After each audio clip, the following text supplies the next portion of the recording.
Hi all, welcome back to another session of concrete technology.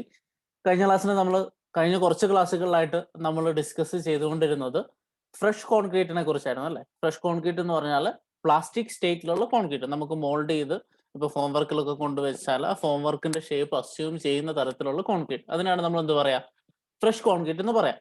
So fresh കോൺക്രീറ്റിന്റെ പ്രോപ്പർട്ടീസും ടെസ്റ്റിങ്ങും important ആയിട്ടുള്ള workability പോലെയുള്ള പ്രോപ്പർട്ടീസും കണ്ടു. അതിന് വേണ്ട ടെസ്റ്റുകൾ എങ്ങനെ ഡിറ്റർമൈൻ ചെയ്യുമെന്നും കണ്ടു. ഇനി നമ്മൾ ഈ ഒരു മൊഡ്യൂളിന്റെ ലാസ്റ്റ് പാർട്ടിലോട്ട് കിടക്കുകയാണ്. അത് ഹാർഡൻഡ് കോൺക്രീറ്റിനെ കുറിച്ചാണ്. നമുക്ക് ഈ കോൺക്രീറ്റ് കുറച്ച് നാൾ വെച്ച് കഴിഞ്ഞാൽ എന്ത് സംഭവിക്കും? ഹൈഡ്രേഷൻ ഒക്കെ സംഭവിച്ച് കോൺക്രീറ്റ് സെറ്റ് ആവും. അങ്ങനെ സെറ്റായ കോൺക്രീറ്റിനാണ് നമ്മൾ എന്ത് വിളിക്കുക? ഹാർഡൻഡ് കോൺക്രീറ്റ് എന്ന് വിളിക്കുക. സോ ഹാർഡൻഡ് കോൺക്രീറ്റിന്റെ പ്രോപ്പർട്ടീസ് ആണ് ഒരു ലോങ് കോയിൽ എന്ന് വെച്ചാൽ നമ്മൾ എന്തിനു വേണ്ടിയാണോ ആ സ്ട്രക്ചർ ഉണ്ടാക്കുന്നത്, ആ സ്ട്രക്ചറിന്റെ പർപ്പസിന് മീറ്റ് ചെയ്യുന്നതിന് ഏറ്റവും കൂടുതലായിട്ട് ഇൻഫ്ലുവൻസ് ചെയ്യുക.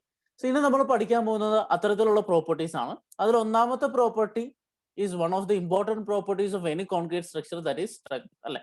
സോ സ്ട്രെങ്ത് ഓഫ് കോൺക്രീറ്റ് ആണ് നമ്മൾ ഇന്നത്തെ ക്ലാസ്സിൽ മേജറായിട്ട് ഡിസ്കസ് ചെയ്യുക. സോ ആദ്യം നമ്മൾ എന്താണ് ഹാർഡൻഡ് കോൺക്രീറ്റ് എന്ന് കാണും, പിന്നെ അതിന്റെ പ്രോപ്പർട്ടീസ് കാണും, അതിൽ സ്ട്രെങ്ത്തിനെ കുറിച്ച് ഡീറ്റെയിൽ ആയിട്ട് ഇന്നത്തെ ക്ലാസ്സിൽ കാണും.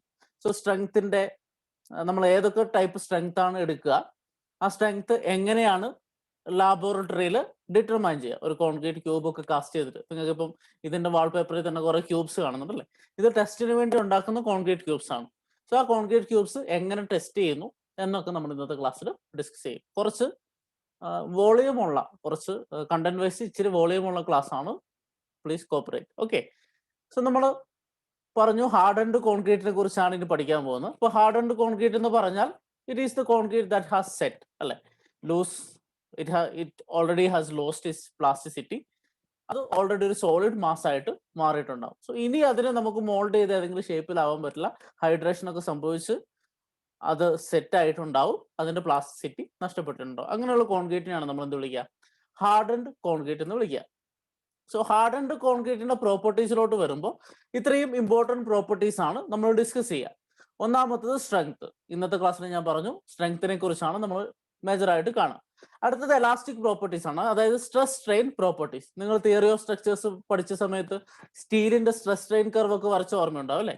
അതുപോലെ കോൺക്രീറ്റിനും സ്ട്രെസ് സ്ട്രെയിൻ കർവ് ഉണ്ട്, അതുപോലെ കോൺക്രീറ്റിനും പോയിസൺസ് റേഷ്യോ ഉണ്ട്, മോഡുലസ് ഓഫ് എലാസ്റ്റിസിറ്റി ഉണ്ട്. ഇങ്ങനെ കോൺക്രീറ്റിന്റെ എലാസ്റ്റിക് പ്രോപ്പർട്ടീസ് എല്ലാം നമ്മൾ ഡിസ്കസ് ചെയ്യുന്ന ആ ഒരു ഹെഡിലായിരിക്കും, സ്ട്രെസ് സ്ട്രെയിൻ പ്രോപ്പർട്ടീസ്. അടുത്തത് ഫാറ്റിക്, പിന്നെ ഇമ്പാക്ട് റെസിസ്റ്റൻസ്. ഇമ്പാക്ട് റെസിസ്റ്റൻസിനെ നമ്മൾ ഹാർഡ്നെസ്, ടഫ്നെസ് എന്ന് വിളിക്കുക അല്ലേ. So impact resistance. അടുത്തത് ബോണ്ട് സ്ട്രെങ്ത്, പിന്നെ stiffness, creep and shrinkage. Creep and shrinkage എന്ന് പറഞ്ഞാൽ കോൺക്രീറ്റിൽ വരുന്ന രണ്ട് ലോങ് ടേം എഫക്ട്സ് ആണ്. ആ ലോങ് ടേം എഫക്ട്സിനെ കുറിച്ച് നമ്മൾ പഠിക്കും. And last one is durability. So ഇതിൽ അവസാനത്തെ ഡ്യൂറബിലിറ്റി ഒഴിച്ച് ബാക്കി എല്ലാ പ്രോപ്പർട്ടീസും നമ്മൾ ഡിസ്കസ് ചെയ്യുന്നത് ഈ മൊഡ്യൂളിലായിരിക്കും.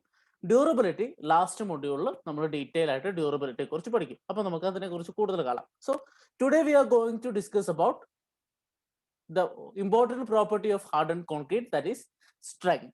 Okay. സോ സ്ട്രെങ്ത് എന്താന്ന് നമ്മൾ ഓൾറെഡി പലതവണ പഠിച്ചിട്ടുണ്ട്, especially in theory of structures. എന്തായിരുന്നു strength? Strength is nothing but resistance to failure അല്ലെ. ഏതെങ്കിലും ഒരു മെറ്റീരിയലിനെ നമ്മൾ ലോഡ് ചെയ്യുമ്പോൾ അതിൻ്റെ അകത്തുനിന്ന് സ്ട്രെസ് ഉണ്ടാവും അല്ലെ. സ്ട്രെസ് എന്ന് പറഞ്ഞാൽ എന്താ? നമ്മൾ അപ്ലൈ ചെയ്യുന്ന ഫോഴ്സിന്റെ റെസിസ്റ്റൻസ്. സോ ആ റെസിസ്റ്റൻസ് അത് കൊടുത്ത് ഏറ്റവും അവസാനം എന്താ സംഭവിക്കുക? അതിന് ഇതിന്റെ അപ്പുറത്തോട്ട് ഒരു സ്ട്രെസ് എടുക്കാൻ ഇനി പറ്റത്തില്ല. ഇനി ലോഡ് അപ്ലൈ ചെയ്ത് കഴിഞ്ഞാൽ അത് പൊട്ടും. അങ്ങനെ പൊട്ടുന്ന സമയത്തുള്ള സ്ട്രെസ്സിനെ നമ്മൾ വിളിക്കുന്ന പേരാണ് സ്ട്രെങ്ത്. വേറൊരു ഭാഷയിൽ എന്താ പറയാ? സോ അതിന് ഫെയിലർ ഒഴിവാക്കാൻ വേണ്ടി അതിന് മാക്സിമം കൊടുക്കാൻ പറ്റുന്ന റെസിസ്റ്റൻസ് അല്ലെ. സോ ആ റെസിസ്റ്റൻസ് വരെ അതിന് കൊടുക്കാം, അതിനപ്പുറം പോയാൽ എന്ത് സംഭവിക്കും? അത് പൊട്ടിപ്പോവും, അല്ലെങ്കിൽ അത് ഫെയിൽ ആയി പോവും. അതിനെയാണ് നമ്മൾ സ്ട്രെങ്ത് എന്ന് വിളിക്കുക. So what is strength? Strength is the resistance against failure. Okay. ഇനി കോൺക്രീറ്റിൽ എന്തൊക്കെ ടൈപ്പ് ഫെയിലിയർ ആണ് ഉണ്ടാവുക, അല്ലെങ്കിൽ എന്തൊക്കെ കാരണം കൊണ്ടാണ് കോൺക്രീറ്റ് ഫെയിൽ ആവുക? നിങ്ങൾ പലതവണ പല സബ്ജക്ട്സിലായിട്ട് പഠിച്ചിട്ടുണ്ടാവും. ഓൾറെഡി നിങ്ങൾ സ്ട്രക്ചറൽ ഡിസൈൻ 1 കഴിഞ്ഞിട്ടാണ് ഇങ്ങോട്ട് വരുന്നത്. ഇപ്പോൾ സ്ട്രക്ചറൽ ഡിസൈൻ 1 പഠിച്ച സമയത്ത് നിങ്ങൾ കോൺക്രീറ്റ് സ്ട്രക്ചേഴ്സിന്റെ എലമെന്റ്സിന്റെ ഡിസൈൻ പഠിച്ചിട്ടുണ്ട്. ബീമിന്റെ ഡിസൈൻ പഠിച്ചിട്ടുണ്ട്, സ്ലാബിന്റെ ഡിസൈൻ പഠിച്ചിട്ടുണ്ട്, കോളത്തിന്റെ ഡിസൈൻ പഠിച്ചിട്ടുണ്ട്. അപ്പൊ അവിടെ എവിടേക്കാണ് റീഇൻഫോഴ്സ്മെന്റ് കൊടുക്കുക, എങ്ങനെയൊക്കെയാണ് ഡിസൈൻ ചെയ്യുക, എന്തൊക്കെ ലിമിറ്റ് സ്റ്റേറ്റ് ആണ് നിങ്ങൾ അപ്ലൈ ചെയ്യുക എന്നൊക്കെ നിങ്ങൾ കണ്ടിട്ടുണ്ടാവും. ആ ഒരു ലിമിറ്റ് സ്റ്റേറ്റ്സ് എന്ന് പറയുന്നത് എന്താണ്? ആക്ച്വലി അതിന്റെ ഫെയിലർ സംഭവിക്കാൻ സാധ്യതയുള്ള കാര്യങ്ങളാണ്. സോ കോൺക്രീറ്റ് ഫെയിൽ ആവാൻ പല കാരണങ്ങളുണ്ട്. അതിൽ കുറച്ച് കാര്യങ്ങൾ നമ്മളിപ്പോൾ പറയും. അതിൽ ഒന്നാമത്തെ എന്താണ്? Compression. So first chance of failure of A concrete member is compression. So compression member ആയിട്ട് കോൺക്രീറ്റ് സാധാരണഗതിയിൽ ഉപയോഗിക്കുക കോളംസിലാണ്. ഓക്കെ, നമ്മൾ കോളം കണ്ടിട്ടുണ്ടല്ലോ. കോളത്തിൽ ലോഡ് ആക്സിയൽ ലോഡാണ് അല്ലേ? അതെന്താ ചെയ്യുക? കംപ്രസ് ചെയ്യുക. സോ കോളത്തിലെ കംപ്രഷൻ ലോഡാണ് സംഭവിക്കുക. അപ്പോൾ കോളം ഫെയിൽ ആവുന്നത് നിങ്ങൾ കണ്ടുന്നുണ്ടോ? ഈ ഇമേജിൽ കോളം ഫെയിലിയർ പാറ്റേൺ കാണിച്ചിട്ടുണ്ട്. So this is compression failure. Crush ചെയ്തിട്ട് ഫെയിൽ ആവുന്നു failure, that is compression failure. So concrete എലമെന്റ്സിന് കംപ്രഷൻ വഴി ഫെയിൽ ആവാം. അടുത്തത് ഒരു ബീം ആണെന്ന് വിചാരിക്കാം. ബീം എങ്ങനെ ഫെയിൽ ചെയ്യാവുക? Beam fails by flexure or bending. നിങ്ങൾക്ക് രണ്ടാമത്തെ ഇമേജ് കണ്ടാൽ കാണും. ഇതൊരു ഫ്ലെക്ചറൽ ഫെയിലിയർ ആണ്. സോ ബീമിൽ ലോഡ് അപ്ലൈ ചെയ്യുമ്പോൾ ബീമിൽ എന്ത് സംഭവിക്കും? ബീം ബെൻഡ് ആവും. സോ ബീം ബെൻഡ് ആവുമ്പോൾ ആ ബെൻഡിങ് സ്ട്രെങ്ത്, ബീമിന്റെ ബെൻഡിങ് സ്ട്രെങ്ത്തിനേക്കാൾ കൂടുതൽ ലോഡ് നമ്മൾ അപ്ലൈ ചെയ്താൽ എന്ത് ചെയ്യും? അത് ബെൻഡിങ്ങിൽ ഫെയിൽ ആവും. അങ്ങനെ ഫെയിൽ ആയി കഴിയുമ്പോൾ ഇങ്ങനത്തെ ക്രാക്സ് നിങ്ങൾക്ക് കാണാൻ പറ്റും. That is flexural failure. So കോൺക്രീറ്റിൽ ബീംസിൽ വേറെ രീതിയിലും ഫെയിലിയർ നടക്കാറുണ്ട്. അതെന്തായിരുന്നു? ഷിയർ ഫെയിലിയർ ആണ് അല്ലേ? സോ ഫ്ലെക്ചറൽ ഫെയിലിയർ പോലെ ഷിയർ ഫെയിലിയറും ബീംസിൽ നടക്കാറുണ്ട്. നമ്മൾ ഇവിടെ ഷിയർ ഫെയിലിയറിനെ കുറിച്ച് ഡിസ്കസ് ചെയ്യുന്നില്ല എന്ന് മാത്രം.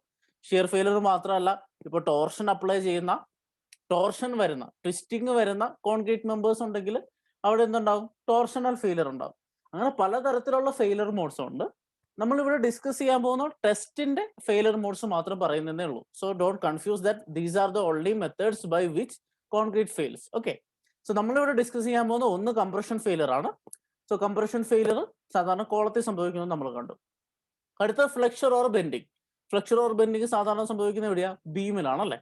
And the last one is tensile. So tension failure. So tension failure എന്ന് പറഞ്ഞാൽ എന്താ? ടെൻസൈൽ ഫോഴ്സ്, അതായത് ഏതെങ്കിലും ഒരു കോൺക്രീറ്റ് മെമ്പറിനെ പിടിച്ചു വലിക്കുമ്പോൾ അതിന് എത്രത്തോളം ലോഡ് റെസിസ്റ്റ് ചെയ്യാൻ പറ്റും, അതാണ് ടെൻഷൻ സ്ട്രെങ്ത് എന്ന് പറയുന്നത് അല്ലേ? സോ ടെൻസൈൽ ഫെയിലിയർ എന്ന് പറഞ്ഞാൽ അതിന് വിത്ത്സ്റ്റാൻഡ് ചെയ്യാൻ കഴിയാത്ത അവസ്ഥ.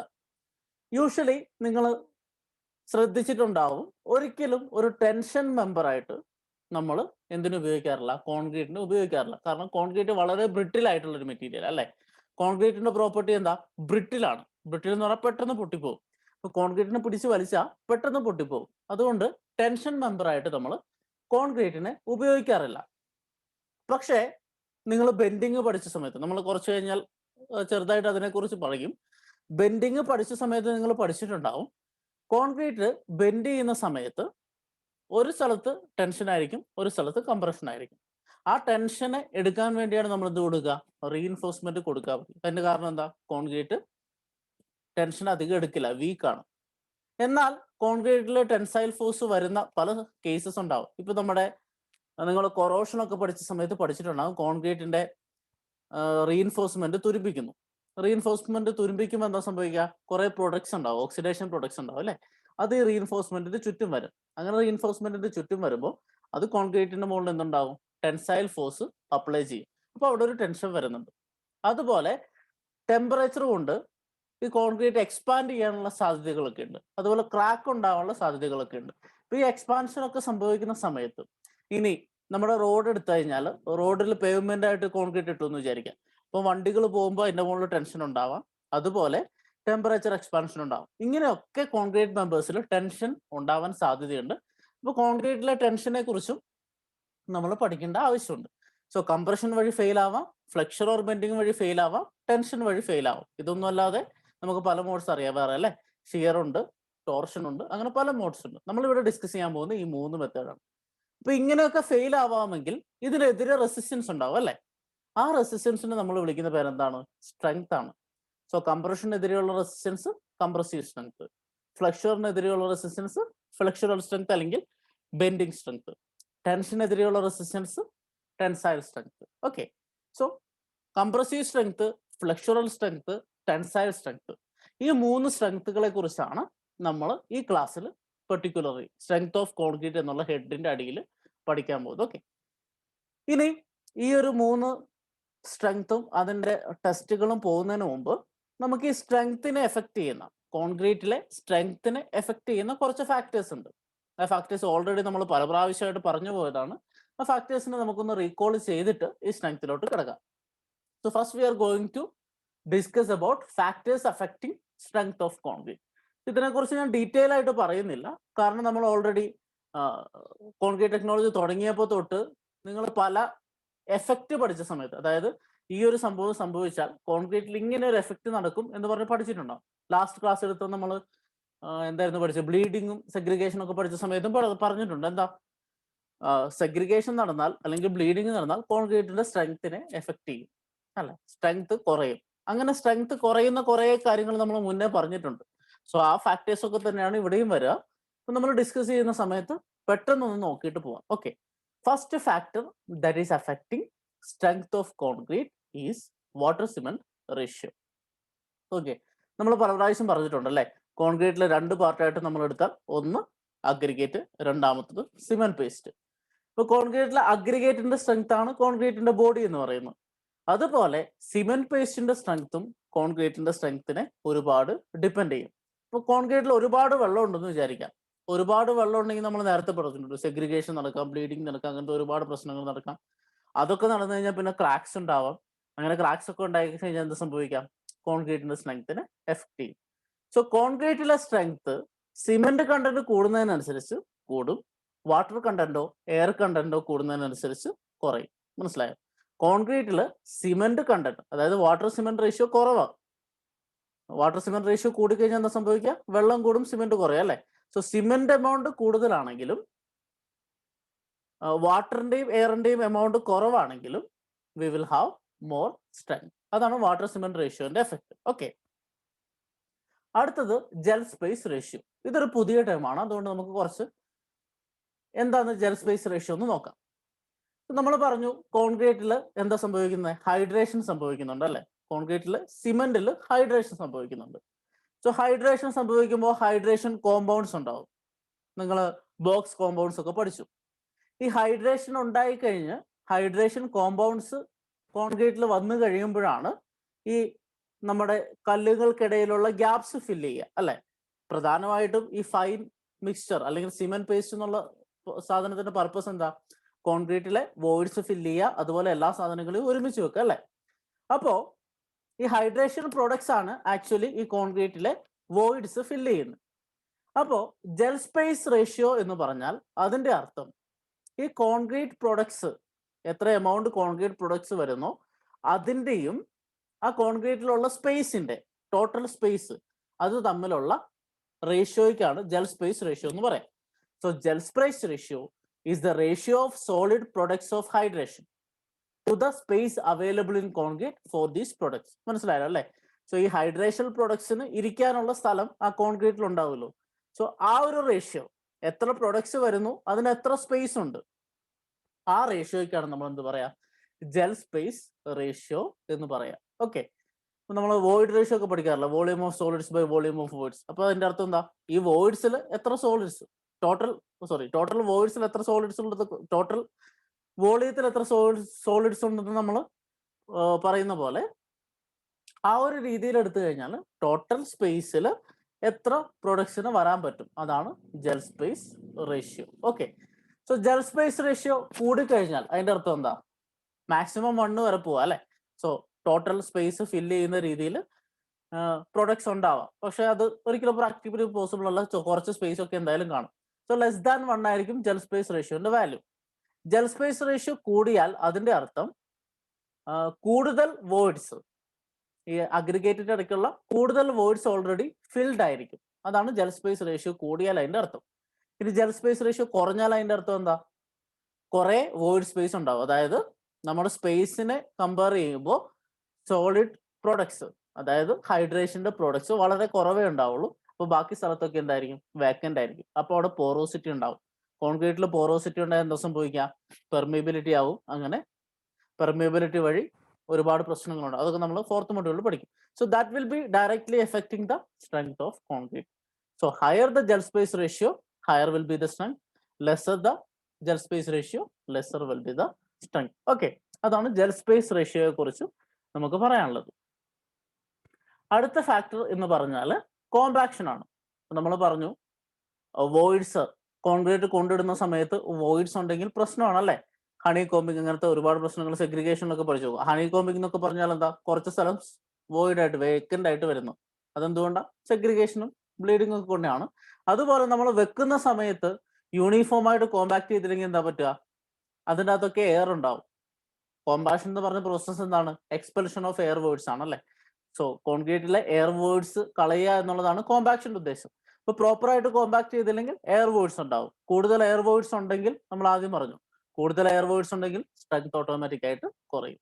So higher the compactive effort, the higher will be the strength. So compaction കൂടുന്നതിനനുസരിച്ച്, നന്നായി കോമ്പാക്ട് ചെയ്ത് കഴിഞ്ഞാൽ കോൺക്രീറ്റിന്റെ സ്ട്രെങ്ത് കൂടും. ഓക്കെ, അതിനെക്കുറിച്ച് കൂടുതൽ ഡീറ്റെയിൽ ആയിട്ടൊന്നും പറയാമല്ലോ, നമുക്കറിയാവുന്ന കാര്യം. അടുത്ത effect of aggregate on strength. So aggregate എന്ന് പറഞ്ഞാൽ കോൺക്രീറ്റിന്റെ ബോഡിയാണ്, നമുക്ക് എല്ലാവർക്കും അറിയാം അല്ലെ? കോൺക്രീറ്റിന്റെ ഏറ്റവും സ്ട്രോങ്സ്റ്റ് പാർട്ട് അഗ്രിഗേറ്റ് ആണ്. സോ അഗ്രിഗേറ്റിനെ ഒരുമിച്ച് നിർത്താൻ വേണ്ടിയാണ് നമ്മൾ എല്ലാ പാർട്ടിക്കിൾസും, ബാക്കി സാൻഡ് ആയാലും സിമെന്റ് ആയാലും എല്ലാം ആഡ് ചെയ്യുന്നതിനാ ഈ അഗ്രിഗേറ്റിനെ ഒരുമിച്ച് നിർത്താൻ വേണ്ടി അല്ലെ? സോ അഗ്രിഗേറ്റിന്റെ സ്ട്രെങ്ത് ആണ് കോൺക്രീറ്റിന്റെ സ്ട്രെങ്ത്തിന്റെ ഏറ്റവും ഇമ്പോർട്ടന്റ് കാര്യം അല്ലെ? അപ്പൊ കോൺക്രീറ്റിലെ അഗ്രിഗേറ്റ് എന്താവണം? ലെസ് റിയാക്റ്റീവ് ആയിരിക്കണം, വാട്ടർ അധികം അബ്സോർബ് ചെയ്യാത്തതായിരിക്കണം, ഹയർ സ്ട്രെങ്ത് ഉള്ളതായിരിക്കണം. അങ്ങനെയാണെങ്കിൽ aggregate will be providing more strength to the concrete. So reactive ആണെങ്കിലുള്ള കുഴപ്പം എന്താ? അത് റിയാക്ട് ചെയ്തിട്ട് അഗ്രിഗേറ്റ് ഡീഗ്രേഡഡ് ആയിപ്പോട്ട് സാധ്യതയുണ്ട്. വാട്ടർ അബ്സോർബ് ചെയ്താൽ എന്താ സംഭവിക്കുക? ഹൈഡ്രേഷൻ ആവശ്യത്തിന് വെള്ളം വരില്ല, അപ്പം പ്രോപ്പറായിട്ട് ഹൈഡ്രേഷൻ പ്രൊഡക്ട്സ് ഉണ്ടാവില്ല, അപ്പൊ അവിടെയും പ്രശ്നമാണ്. സോ ലെസ് റിയാക്റ്റീവ് ആയിട്ടുള്ള, ലെസ് അബ്സോർപ്റ്റീവ് ആയിട്ടുള്ള, എന്നാൽ നല്ല സ്ട്രെങ്ത് ഉള്ള അഗ്രിഗേറ്റ് ആണെങ്കിൽ കോൺക്രീറ്റിന് എന്തുണ്ടാവും? കൂടുതൽ സ്ട്രെങ്ത് ഉണ്ടാവും. That is effect of aggregate on the aggregate, sorry, strength on concrete. Okay, അടുത്തത് age of concrete. So age of concrete എന്നതുകൊണ്ട് ഉദ്ദേശിക്കുന്നത്, നമ്മളിപ്പോൾ കോൺക്രീറ്റ് മിക്സ് ചെയ്തു. നമ്മൾ കോൺക്രീറ്റ് മിക്സ് ചെയ്യുന്ന പാടെ കോൺക്രീറ്റ് അതിൻ്റെ മിക്സ് ചെയ്ത് നമ്മൾ ആ സൈറ്റിൽ കൊണ്ടിട്ടു, കുറച്ച് കോമ്പാക്ട് ഒക്കെ ചെയ്ത് ക്യൂറൊക്കെ ചെയ്തു. ഇങ്ങനെ കൊണ്ടുവെക്കുന്ന പാടെ കോൺക്രീറ്റിന് അതിന്റെ ഫുൾ സ്ട്രെങ്ത് അച്ചീവ് ചെയ്യാൻ പറ്റത്തില്ല. കോൺക്രീറ്റിലെ ഹൈഡ്രേഷൻ വഴിയാണ് സ്ട്രെങ്ത് അച്ചീവ് ചെയ്യുന്നതെന്ന് നമുക്കറിയാം അല്ലെ? ഹൈഡ്രേഷൻ നടക്കുമ്പോഴാണ് ഇതിനെല്ലാം കൂടെ ഒരുമിച്ച് പിടിച്ച് അതൊരു സോളിഡ് മാസ് ആവുക. അപ്പൊ ഈ ഹൈഡ്രേഷൻ എന്ന് പറയുന്ന പ്രോസസ്സ് ഇന്ന് തുടങ്ങി നാളെ അവസാനിക്കുന്ന ഒരു പ്രോസസ്സ് അല്ല. അതാണ് ഹൈഡ്രേഷന്റെ പ്രത്യേകത. ഹൈഡ്രേഷൻ ഒരു കണ്ടിന്യൂസ് പ്രോസസ്സാണ്. സോ എത്രത്തോളം കാലം ഹൈഡ്രേഷൻ കണ്ടിന്യൂ ചെയ്യുന്നു അത്രയും കാലം കോൺക്രീറ്റിൽ സ്ട്രെങ്ത് ഡെവലപ്മെന്റും നടക്കും. Okay, so strength development in concrete is A continuous process. പക്ഷേ നിങ്ങൾ ശ്രദ്ധിച്ചിട്ടുണ്ടാവും, നിങ്ങൾ ഡിസൈനൊക്കെ കഴിഞ്ഞല്ലേ, അപ്പം നിങ്ങൾ ശ്രദ്ധിച്ചിട്ടുണ്ടാവും 28 ഡേയ്സിലെ സ്ട്രെങ്ത് ആണ് നമ്മൾ യൂഷ്വലി കംപ്രസീവ് സ്ട്രെങ്ത് ആയിട്ട് എടുക്കുക. അതിന്റെ കാരണം എന്താ? നമ്മൾ പറഞ്ഞു കോൺക്രീറ്റിലെ സ്ട്രെങ്ത് ഒരു ദിവസം കൊണ്ടോ 2 ദിവസം കൊണ്ടോ ഉണ്ടാവുന്നില്ല, അതൊരു ടൈം ടേക്കിംഗ് പ്രോസസ് ആണ്. പക്ഷെ നമ്മൾ ഡിസൈൻ ചെയ്യാൻ എടുക്കുന്ന 28 ദിവസമാണ്. അതിനൊരു കാരണമുണ്ട്. യൂഷ്വലി കോൺക്രീറ്റ് അതിന് അച്ചീവ് ചെയ്യാൻ പറ്റുന്ന ലാസ്റ്റ് സ്ട്രെങ്ത്, അതായത് അതിന്റെ ഫൈനൽ സ്ട്രെങ്ത് ഉണ്ടല്ലോ. ഇപ്പൊ നമ്മളൊരു സ്ലാബ് കാസ്റ്റ് ചെയ്തു എന്ന് വിചാരിക്കാം. ആ സ്ലാബിന് എടുക്കാൻ പറ്റുന്ന മാക്സിമം സ്ട്രെങ്ത്, ആ സ്ട്രെങ്ത് അത് അച്ചീവ് ചെയ്യുന്നതിന്റെ 90% 28 ദിവസത്തിൽ അച്ചീവ് ചെയ്തിട്ടുണ്ടാവും. സോ മോർ ദാൻ 90% സ്ട്രെങ്ത് 28 ഡേയ്സിൽ അച്ചീവ് ചെയ്യും. സോ അതുകൊണ്ടാണ് നമ്മൾ മോസ്റ്റ്ലി ഓൾ കേസസിൽ 28 ദിവസം കംപ്രസീവ് സ്ട്രെങ്ത് എടുക്കുന്നത്. അതായത് അത്രയും ദിവസത്തിനുള്ളിൽ 90% ഓർ എബോവ് കിട്ടും. ബാക്കിയുള്ള ഈ ഫ്യൂ പെർസെൻറ്റേജ് ആണ് ലൈഫ് ലോങ്. കോൺക്രീറ്റ് എത്രയും കാലം നിൽക്കുന്നോ അത്രയും കാലം കൊണ്ട് ഡെവലപ്പ് ചെയ്യുക. സോ ഒരു ലോങ് ടേം സ്ട്രെങ്ത് ഡെവലപ്മെന്റ് ഉണ്ട്. പക്ഷേ ഈ ലോങ് ടേം ഉള്ളപ്പോഴും അതിന്റെ 90% എബോവ് സ്ട്രെങ്ത് എപ്പോൾ അറ്റൻഡ് ചെയ്യും? 28 ദിവസത്തിൽ അച്ചൈൻ ചെയ്യും. അതുകൊണ്ടാണ് നമ്മൾ 28 ഡേയ്സ് സ്ട്രെങ്ത് എടുക്കുക.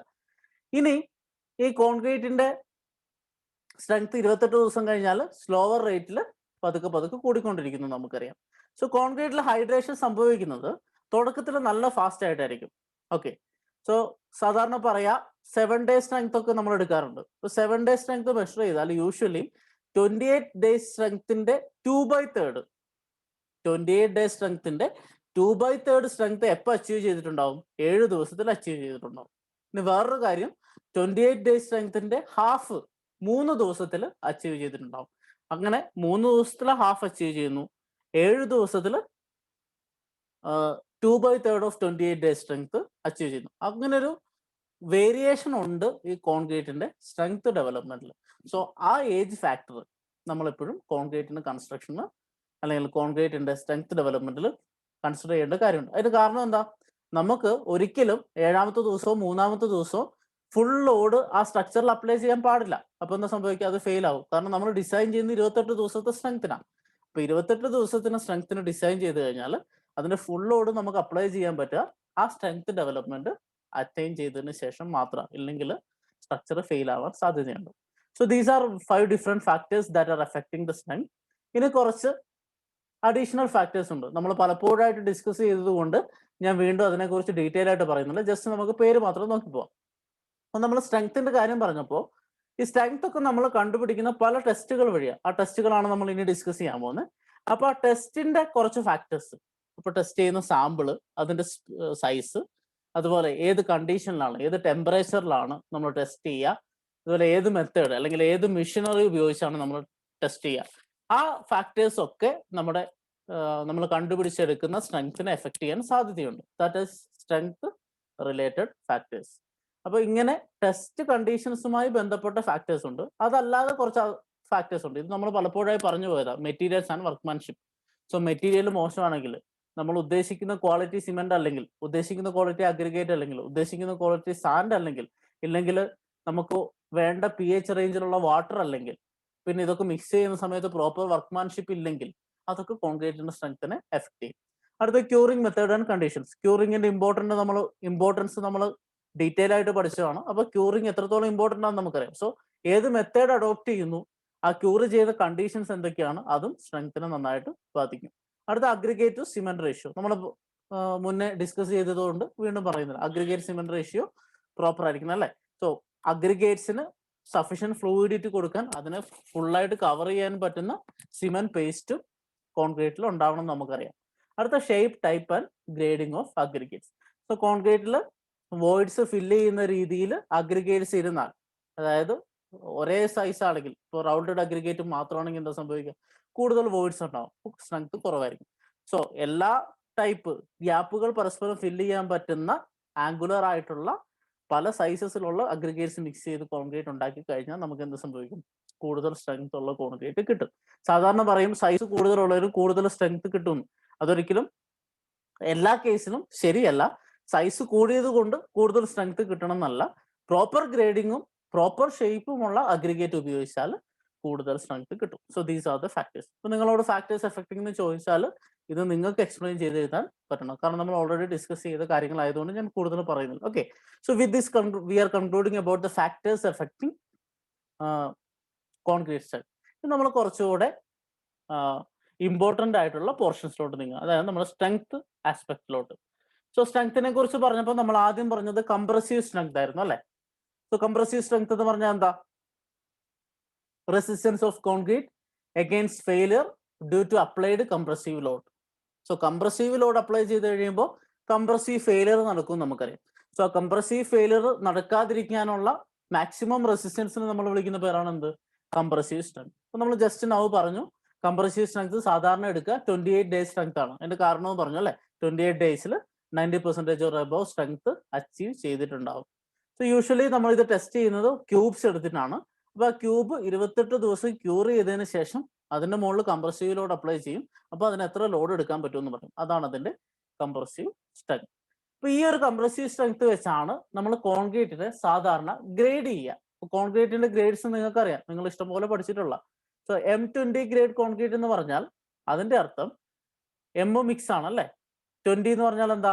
അതിന്റെ compressive strength. 28 days compressive strength എന്ന് പറഞ്ഞാൽ 20 ന്യൂട്ടൺ പെർ മില്ലിമീറ്റർ സ്ക്വയർ ആണ്, അല്ലെങ്കിൽ 20 മെഗാ പാസ്കൽ ആണ്. Okay, so that is the relation between compressive strength and grade of concrete. So M20 എന്ന് പറഞ്ഞാൽ 20 എന്താണ്? ആ 20 എന്ന് പറഞ്ഞാൽ ഇപ്പൊ M30 ആണെങ്കിൽ ആ 30 എന്ന് പറയുന്ന പോർഷൻ ആണ് അതിന്റെ 28 ഡേ കംപ്രസീവ് സ്ട്രെങ്ത്. സോ ഈ കംപ്രസീവ് സ്ട്രെങ്ത് നമ്മൾ കണ്ടുപിടിക്കുന്നത് കംപ്രസീവ് സ്ട്രെങ്ത് ടെസ്റ്റ് വെച്ചാണ്. ആ കംപ്രസീവ് സ്ട്രെങ്ത് ടെസ്റ്റിന് നമ്മൾ ക്യൂബ്സ് കാസ്റ്റ് ചെയ്യും. ആ ക്യൂബ്സ് കംപ്രസീവ് ടെസ്റ്റിംഗ് മെഷീനിലോ അല്ലെങ്കിൽ യൂണിവേഴ്സൽ ടെസ്റ്റിംഗ് മെഷീനിലോ ഏതെങ്കിലും വെച്ച് നമ്മൾ കംപ്രസീവ് ഫോഴ്സ് അപ്ലൈ ചെയ്ത് പൊട്ടിക്കും. അപ്പൊ ആ പൊട്ടുന്ന സമയം വരെ അതിന് എത്ര ലോഡ് എടുക്കാൻ പറ്റുന്നു, അതാണ് അതിന്റെ കംപ്രസീവ് സ്ട്രെങ്ത് എന്ന് പറയുന്നത്. ആ ഒരു ടെസ്റ്റാണ് നമ്മളിവിടെ ഡിസ്കസ് ചെയ്യാൻ പോകുന്നത്. നമുക്ക് നോക്കാം. So what is compressive strength test? അതിന് നമ്മൾ ഉപയോഗിക്കുന്ന ക്യൂബ്സ് ആദ്യം നോക്കാം.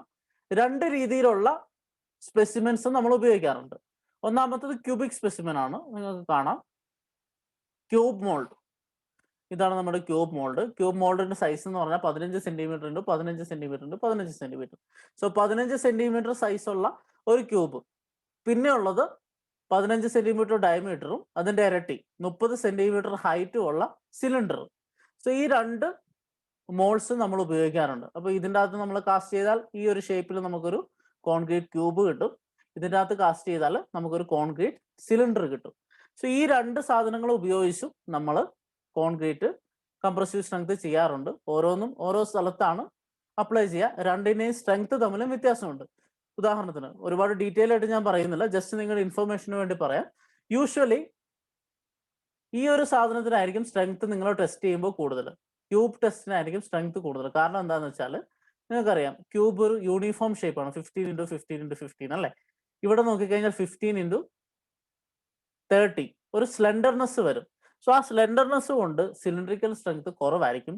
യൂഷ്വലി ക്യൂബ് സ്ട്രെങ്ത് സിലിണ്ടറിക്കൽ സ്ട്രെങ്ത്തിനേക്കാളും 25% കൂടുതലായിരിക്കും. ഓക്കെ, സോ ആ ഒരു ഡിഫറൻസ് വരും. നമ്മൾ നേരത്തെ ഫാക്ടേഴ്സ് എഫക്റ്റിംഗ് സ്ട്രെങ്ത് പറഞ്ഞപ്പോൾ ടെസ്റ്റ് സ്പെസിമെന്റെ ടൈപ്പ് വെച്ചിട്ട് സ്ട്രെങ്ത്തിന്റെ ഡിഫറൻസ് പറഞ്ഞില്ലേ, അത് ഇതാണ്. സോ സ്പെസിമെന്റെ സൈസും സ്പെസിമെന്റെ ഷേപ്പ് ഒക്കെ വെച്ചിട്ട് നമുക്ക് കിട്ടുന്ന സ്ട്രെങ്ത് വാല്യൂയിൽ ഡിഫറൻസ് വരാൻ സാധ്യതയുണ്ട്. അത് പറയാൻ വേണ്ടി പറഞ്ഞെന്ന് മാത്രം. ഓക്കെ, സോ ഈ ഒരു ക്യൂബിക് സ്പെസിമെൻ അല്ലെങ്കിൽ നമ്മൾ സിലിണ്ടറിക്കൽ സ്പെസിമെൻ ആണ് ഉപയോഗിക്കുക. ആ സ്പെസിമെൻ നമ്മൾ എന്ത് ചെയ്യും, എന്നിട്ട് ആവശ്യത്തിന് ക്യൂർ ചെയ്യും. ക്യൂർ ചെയ്തിട്ട് കംപ്രഷൻ ടെസ്റ്റിംഗ് മെഷീൻ, ഇത് പല ടൈപ്പ് ഉണ്ട് കേട്ടോ. ഇപ്പൊ കാണിച്ചിരിക്കുന്നത് ഒരു ഡിജിറ്റൽ കംപ്രഷൻ ടെസ്റ്റിംഗ് മെഷീൻ ആണ്. ഇതല്ലാതെ മാനുവൽ ആയിട്ട് റീഡിംഗ് എടുക്കുന്ന കംപ്രഷൻ ടെസ്റ്റിംഗ് മെഷീൻ ഉണ്ട്. എല്ലാം ഡിജിറ്റൽ ആയിട്ടുള്ള കംപ്രഷൻ ടെസ്റ്റിംഗ് മെഷീനും ഉണ്ട്. സോ ഇതാണ് കംപ്രഷൻ ടെസ്റ്റിംഗ് മെഷീൻ. ഈ കംപ്രഷൻ ടെസ്റ്റിംഗ് മെഷീൻ നിങ്ങൾ UTM ഓൾറെഡി കണ്ടിട്ടുണ്ടാവും അല്ലേ. UTMന്റെ ഒരു ചെറിയ പതിപ്പാണ്. UTMൽ നിങ്ങൾക്ക് ടെൻഷൻ ടെസ്റ്റ് ചെയ്യാം, കംപ്രഷൻ ടെസ്റ്റ് ചെയ്യാം, ഏത് രീതിയിലുള്ള ടെസ്റ്റിംഗ് ചെയ്യാം. പക്ഷെ കംപ്രഷൻ ടെസ്റ്റിംഗ് മെഷീനിൽ നമ്മൾ കംപ്രഷൻ മാത്രമേ കൊടുക്കുള്ളൂ. ഇതൊരു ഹൈഡ്രോളിക്കലി ഓപ്പറേറ്റഡ് മെഷീൻ ആണ്. അപ്പൊ ഇതൊരു ഹൈഡ്രോളിക് ഓയിൽ സിലിണ്ടർ ആണ്. അപ്പൊ ഈ ഓയിൽ ഇങ്ങോട്ട് ഓയിൽ പമ്പ് ചെയ്ത് കഴിയുമ്പോൾ ഇതിനെ നമുക്ക് അങ്ങോട്ടും ഇങ്ങോട്ടും മൂവ് ചെയ്യാൻ പറ്റും കേട്ടോ. ഇതിന് രണ്ട് പാർട്ട് ഉണ്ട്. ഒന്നാമത്തെ ഈ ഒരു ഹാൻഡിൽ കണ്ടോ, ഈ ഹാൻഡിലിന്റെ അറ്റത്ത് ഒരു ലോഡിംഗ് ഉണ്ടാവും. അതുപോലെ ഇവിടെ ഒരു സിലിണ്ടർ ഉണ്ട്. അപ്പൊ ഈ സിലിണ്ടറിലോട്ട് ഓയിൽ പമ്പ് ചെയ്ത് കഴിയുമ്പോൾ ഇത് മുകളിലോട്ട് വരും. അപ്പൊ യൂഷ്വലി നമ്മൾ ചെയ്യുക, ഈ ഒരു സ്പെസിമെൻ ഉണ്ടല്ലോ, ഈ സ്പെസിമെൻ ഇതിന്റെ ഇടയ്ക്ക് വെക്കും. എന്നിട്ട് ഇത് നമുക്ക് കൈകൊണ്ട് തിരിക്കാൻ പറ്റും. മനസ്സിലാവുന്നുണ്ടോ? ഈ സ്പെസിമെൻ ഇതിന്റെ ഇടയ്ക്ക് വെക്കുക. എന്നിട്ട് ഈ മോൾ ഭാഗം നമ്മൾ കൈകൊണ്ട് തിരിച്ച് സ്പെസിമെനിൽ ടച്ച് ചെയ്ത് വരും. എന്നിട്ട് നമ്മൾ ഈ മെഷീൻ ഓൺ ആക്കുമ്പോൾ എന്താ സംഭവിക്കുക, ഈ ഒരു സാധനം നമ്മുടെ ലോവർ ആയിട്ടുള്ള പ്ലേറ്റ് ഉണ്ടല്ലോ, ആ ബോട്ടം പ്ലേറ്റിലോട്ട് ഹൈഡ്രോളിക് ഓയിൽ പമ്പ് ചെയ്തിട്ട് നമുക്ക് ഇതിനെ ലിഫ്റ്റ് ചെയ്യാൻ പറ്റും. അപ്പൊ ഈ മോൾ ഭാഗം നമ്മൾ അത്യാവശ്യം ടൈറ്റ് ആയിട്ട് വെച്ചിട്ടുണ്ട്, താഴെ നിന്ന് ഇത് പൊന്തി വരും. അപ്പൊ അതിന്റെ മുകളിൽ കംപ്രഷൻ ആക്ട് ചെയ്യും. ഓക്കെ, അങ്ങനെയാണ് നമ്മൾ സാധാരണ കംപ്രഷൻ ടെസ്റ്റ് ചെയ്യുക. എന്നിട്ട് ആ കംപ്രഷൻ റീഡിങ്, അത് പൊട്ടുന്ന സമയത്ത് റീഡിങ് ഡിജിറ്റൽ ആണെങ്കിൽ നമുക്ക് ഇതിൻ്റെ അകത്ത് കാണാൻ പറ്റും, അനലോഗ് ആണെങ്കിൽ നമുക്ക് അതിൻ്റെ അകത്ത് നിന്ന് റീഡ് ചെയ്ത് എടുക്കാൻ പറ്റും. യൂഷ്വലി അങ്ങനെയാണ് കംപ്രസീവ് സ്ട്രെങ്ത് ടെസ്റ്റ് ചെയ്യുക. അപ്പൊ ഇതിന്റെ ഡീറ്റെയിൽഡ് കോഡൽ പ്രൊസീജിയർ നമുക്ക് നോക്കാം. ഓക്കെ, സോ ആദ്യത്തെ സ്റ്റെപ്പ് എന്ന് പറഞ്ഞാൽ കോൺക്രീറ്റ് ക്യൂബ് ഉണ്ടാക്കുകയാണ് അല്ലേ. സോ നമ്മളിപ്പോൾ പറയുന്ന ക്യൂബ് ടെസ്റ്റിനെ കുറിച്ചാണ് ഡീറ്റെയിൽ ആയിട്ട്, സിലിണ്ടർ ടെസ്റ്റ് അല്ല. അതുകൊണ്ട് ഞാൻ പറയുന്ന കാര്യങ്ങളൊക്കെ ക്യൂബിന് ബേസ് ചെയ്തായിരിക്കും കേട്ടോ. നമുക്ക് നോക്കാം. ഫസ്റ്റ് നമുക്ക് ക്യൂബ് കാസ്റ്റ് ചെയ്യണം. സോ ക്യൂബ് കാസ്റ്റ് ചെയ്യണമെങ്കിൽ ആദ്യം എന്ത് ചെയ്യണം, നമ്മൾ ആ മോൾഡ് എടുക്കണം. മോൾഡിന്റെ സൈഡിലൊക്കെ ഓയിലൊക്കെ ചെയ്ത് വൃത്തിയായിട്ട് എടുക്കണം അല്ലേ, ക്ലീൻ ചെയ്ത് ഓയിൽ ചെയ്ത് വെക്കണം. എന്നിട്ട് നമ്മൾ കോൺക്രീറ്റ് മിക്സ് ചെയ്യുന്നു. ഇപ്പം നമുക്ക് വേണ്ട റേഷ്യോ, ഇപ്പൊ M20 ആണ് നമ്മൾ ടെസ്റ്റ് ചെയ്യുന്ന കോൺക്രീറ്റ് സ്പെസിമെൻ എങ്കിൽ M20 ഗ്രേഡിന് വേണ്ട സിമെന്റും സാൻഡും അഗ്രിഗേറ്റ് ഒക്കെ എടുത്ത് വാട്ടർ വെച്ച് പ്രോപ്പർ സ്റ്റാൻഡേർഡ് മാനറിൽ മിക്സ് ചെയ്യുന്നു. എന്നിട്ട് നമ്മൾ ഇത് എന്ത് ചെയ്യണം, ക്യൂബിൽ ഫില്ല് ചെയ്യണം. ക്യൂബിൽ ഫില്ല് ചെയ്യുന്നതിന് കോഡൽ പ്രൊവിഷൻ ഉണ്ട്. 3 ലെയർ ആയിട്ടാണ് നമ്മൾ ക്യൂബ് ആണെങ്കിൽ ഫില്ല് ചെയ്യുക. 5 സെന്റിമീറ്റർ 5 സെന്റിമീറ്റർ 5 സെന്റിമീറ്റർ, മൊത്തം 15 സെന്റിമീറ്റർ അല്ലേ. അപ്പൊ 5 സെന്റിമീറ്റർ ഡെപ്ത് ഉള്ള 3 ലെയർ ആയിട്ട് നമ്മൾ അതിൽ ഫില്ല് ചെയ്യുന്നു. ഓക്കെ, സോ അടുത്ത സ്റ്റെപ്പ് എന്ന് പറഞ്ഞാൽ 5 സെന്റിമീറ്റർ ആയിട്ടുള്ള 3 ലെയറിൽ അത് ഫില്ല് ചെയ്യുന്നു. ഓരോ ലെയറിലും 35 സ്ട്രോക്സ് വെച്ച് ടാമ്പിംഗ് റോഡ് എടുക്കുക. 35 തവണ എല്ലായിടത്തും എത്തുന്ന രീതിയിൽ 5 സെന്റിമീറ്റർ ലെയേഴ്സിനെ ടാമ്പ് ചെയ്ത് കോമ്പാക്ട് ചെയ്ത് എടുക്കുക. ഇത് ഹാൻഡ് കോമ്പാക്ഷൻ ആണല്ലേ. ഹാൻഡ് കോമ്പാക്ഷൻ അല്ലാതെ വൈബ്രേഷൻ ചെയ്യുക. സോ വൈബ്രേറ്റിംഗ് ടേബിളിൽ വെച്ചിട്ട് ഫില്ല് ചെയ്താലും മതി. സോ ഏതെങ്കിലും ഒരു മെത്തേഡ് വഴി വൈബ്രേറ്റ് ചെയ്തെടുക്കുക. ഓക്കെ, സോ നമ്മൾ മോൾഡ് എടുത്തു, മോൾഡ് ക്ലീൻ ചെയ്തു, അതിനകത്ത് കോൺക്രീറ്റ് സ്റ്റാൻഡേർഡ് മാനറിൽ നിറച്ചു. എന്നിട്ട് അതിന്റെ സർഫസ് ലെവൽ ചെയ്ത് ക്ലീൻ ചെയ്തെടുത്തു. എന്നിട്ട് നമ്മൾ ചെയ്യുക, ഒരു ദിവസത്തേക്ക് ഇത് ആ മോൾഡിൽ തന്നെ വെക്കും. ഓക്കെ, എന്തെങ്കിലും ചാക്കൊക്കെ ഇട്ട് മൂടി ആ മോൾഡിൽ തന്നെ വെക്കും. അതെന്തിനാന്ന് വെച്ചാൽ അത്യാവശ്യം ഒരു ചെറിയ രീതിയിൽ കോൺക്രീറ്റ് സെറ്റ് ആവണം. എന്നിട്ട് നമുക്ക് ആ മോൾഡ് അഴിച്ചെടുക്കണം. ഇല്ലെങ്കിൽ നിങ്ങൾക്കറിയാം ഈ മോൾഡ് നമ്മൾ കാസ്റ്റ് ചെയ്യുന്ന ദിവസം തന്നെ അഴിച്ചാൽ കോൺക്രീറ്റ് എല്ലാം കൂടെ പോവും അല്ലേ? അപ്പോൾ നമ്മൾ ഒരു ദിവസം 24 ± 0.5 hours നമ്മൾ ഈ കോൺക്രീറ്റിന് നമ്മൾ കീപ്പ് ചെയ്യുന്നു. അത് കഴിഞ്ഞ് ഒരു ദിവസം കഴിഞ്ഞ് ഈ പറയുന്ന സമയം കഴിഞ്ഞ് നമ്മൾ എന്ത് ചെയ്യുമെന്ന് വെച്ചാൽ ഈ മോൾഡ് അഴിച്ച് കളയും. മോൾഡ് അഴിച്ച് കഴിയുമ്പോൾ നമുക്ക് കോൺക്രീറ്റ് ക്യൂബ് സ്പെസിമെൻ കിട്ടും അല്ലേ? ആ ക്യൂബ് സ്പെസിമെൻ നമ്മൾ ക്യൂറിംഗ് ടാങ്കിലോ അല്ലെങ്കിൽ ഏതെങ്കിലും മെത്തേഡ് ഓഫ് ക്യൂറിംഗ് അഡോപ്റ്റ് ചെയ്യും. യൂഷ്വലി ക്യൂറിംഗ് ടാങ്കിലാണ് നമ്മൾ ചെയ്യുക. അപ്പം ഈ കോൺക്രീറ്റ് ക്യൂബ്സ് എടുത്തിട്ട് നമ്മൾ ക്യൂറിംഗ് ടാങ്കിൽ കൊണ്ടും at A temperature of 24 to 30 degrees Celsius. So അടുത്ത സ്റ്റേജിൽ നമ്മൾ ഇപ്പം എന്താ പറഞ്ഞ അതിനെ മോൾഡ് റിമൂവ് ചെയ്യുന്നു, എന്നിട്ട് ക്യൂറിംഗ് ടാങ്കിൽ കൊണ്ടിടുന്നു. ഓക്കെ. സോ യൂഷ്വലി സ്ട്രെങ്ത് നമ്മൾ കണ്ടുപിടിക്കുക പല ടേംസിലായിട്ടാണ്. അപ്പോൾ ചിലപ്പോൾ 3 days സ്ട്രെങ്ത് നമ്മൾ കണ്ടുപിടിക്കേണ്ടി വരും, ചിലപ്പോൾ 7 days സ്ട്രെങ്ത് കണ്ടുപിടിക്കേണ്ടി വരും, ചിലപ്പോൾ 14 days സ്ട്രെങ്ത് കണ്ടുപിടിക്കണം. And we ultimately need 28 days strength. So ഇങ്ങനെ ഓരോ കാലാവധിയിലുള്ള സ്ട്രെങ്ത് കണ്ടുപിടിക്കണം. അപ്പോൾ ഒരു ക്യൂബ് കാസ്റ്റ് ചെയ്ത് ഇതിനെല്ലാത്തിനും സ്ട്രെങ്ത് കണ്ടുപിടിക്കാൻ പറ്റുമോ? ഇല്ലല്ലേ. അപ്പോൾ 3 ദിവസത്തിലെ സ്ട്രെങ്ത് കണ്ടുപിടിക്കാൻ നമ്മൾ ഒരു സെറ്റ് സ്പെസിമെൻ ഉണ്ടാക്കണം. 7 ദിവസത്തെ ടെസ്റ്റ് ചെയ്യുന്നുണ്ടെങ്കിൽ അതിനൊരു സെറ്റ് ഉണ്ടാക്കണം. 14 ദിവസത്തെ ഉണ്ടാക്കുന്നുണ്ടെങ്കിൽ അതിനൊരു സെറ്റ് ഉണ്ടാക്കണം. അപ്പോൾ എത്ര ഡേയ്സിൽ നമ്മൾ ടെസ്റ്റ് ചെയ്യുന്നു അതിന് ബേസ് ചെയ്ത് ഓരോ സെറ്റിലും 3 എണ്ണം വെച്ചിട്ട് നമ്മൾ ക്യൂബ്സ് കാസ്റ്റ് ചെയ്യണം. ഇപ്പോൾ ഉദാഹരണത്തിന് ഞാൻ 7 ഡേയും 28 ഡേയ്സും മാത്രമാണ് ടെസ്റ്റ് ചെയ്യുന്നതെന്ന് വിചാരിക്കാം. മനസ്സിലായോ? 7 days സ്ട്രെങ്ത്തും ടെസ്റ്റ് ചെയ്യണം, 28 days സ്ട്രെങ്ത്തും ടെസ്റ്റ് ചെയ്യണം. ഇപ്പോൾ 7 days സ്ട്രെങ്ത് കണ്ടുപിടിക്കാൻ ഞാൻ 3 ക്യൂബ് ഉണ്ടാക്കണം. 7 days സ്ട്രെങ്ത്തിന് 3 ക്യൂബ് ഉണ്ടാക്കണം.